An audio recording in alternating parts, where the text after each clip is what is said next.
Mga kababayan, nitong nakaraang linggo, sinimulan na natin ang itatag ang mga hakbang upang mabawasan ang impact ng pagtaas ng presyo ng langis bunga sa kaguluhan sa gitnang silangan. Una, upang masiguro na tuloy-tuloy ang operasyon ng sektor ng transportasyon, bukas, March 17, ipapamahagi ng DSWD ang 5,000 pesos na cash relief assistance sa 139,000 na tricycle drivers sa 17 LGU sa Metro Manila. At isusunod na ng DSWD ang pamamahagi sa mga tricycle driver naman sa labas ng Metro Manila. Sa mga susunod na araw, ang mga jeepney at TNVS driver ay makakatanggap naman ng 5,000 pesos na cash relief assistance. At sa huling linggo ng Marso, ilalabas na ng DOTR ang fuel subsidy. Maliban dito, na-certify ko na bilang urgent ang dalawang panukalang batas na magbabawas sa excise tax sa petrolyo at mag-aamyenda sa Biofuels Act upang magamit natin ang mas murang bioethanol. Tuloy-tuloy din ang pagpapatupad ng Love Bus Program. Makakatulong po ito para makatipid sa pamasahe at gasolina ng taong bayan. Kaya't gamitin po ninyo ang libreng sakay sa Metro Cebu, Metro Davao at Metro Manila. Pangalawa, kailangan matiyak na may sapat na supply ng pagkain. Upang matulungan ang mga magsasaka at mangingisda, ipagpapatuloy ng DA, ang Department of Agriculture, ang pamimigay ng 3,000 pesos na fuel subsidy sa ating mga magsasaka.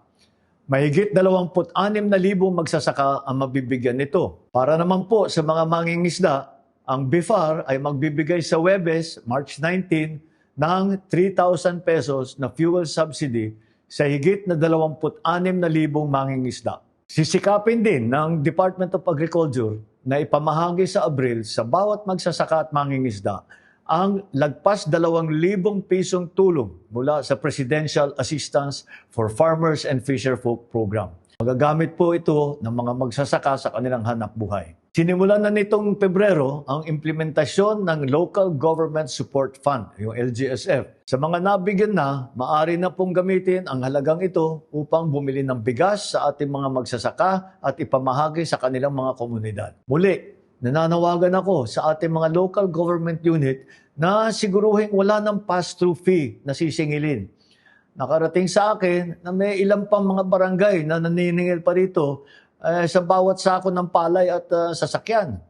Sana matigil na ninyo po ito dahil ang epekto lamang nito ay pinapagmahal ang presyo ng ating mga bilihin. Pangatlo, sinisikap natin maprotektahan ang mamimili ng hindi nalulugi ang mga negosyante. Babawasan ng kaap ang singil sa passenger service charge, landing fee, parking fee at iba pang fee. Ito ay makakatulong para bumaba ang gastos ng mga airline at ang mga pamasahe sa eroplano. Samantala, pinaiikli naman ng Civil Aeronautics Board ang araw na pag-review ng fuel surcharge mula sa 1 buwan, 15 days na lang po. Mas mabilis na ma-adjust ang pamasahe kapag nagbago ang presyo ng jet fuel. Ibig sabihin, kapag tumaas ang presyo ng jet fuel, mas kontrolado ang pagtaas ng airfare.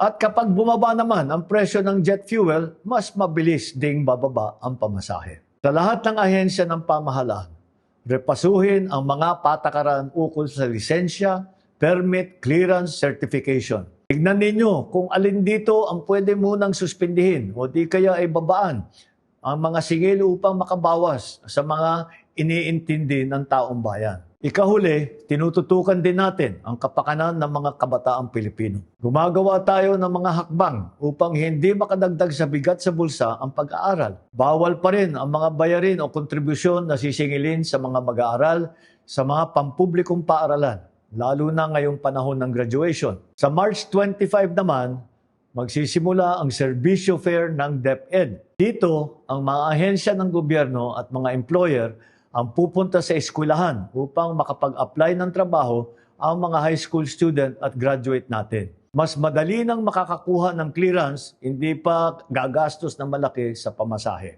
Mga kababayan, ngayon, higit kailanman, kailangan natin ang pagtutulungan ng bawat isa.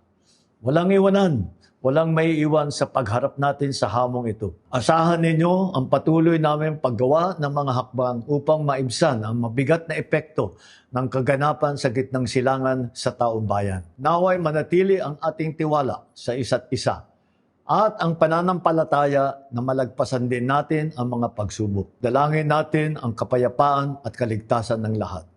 Marami pong salamat.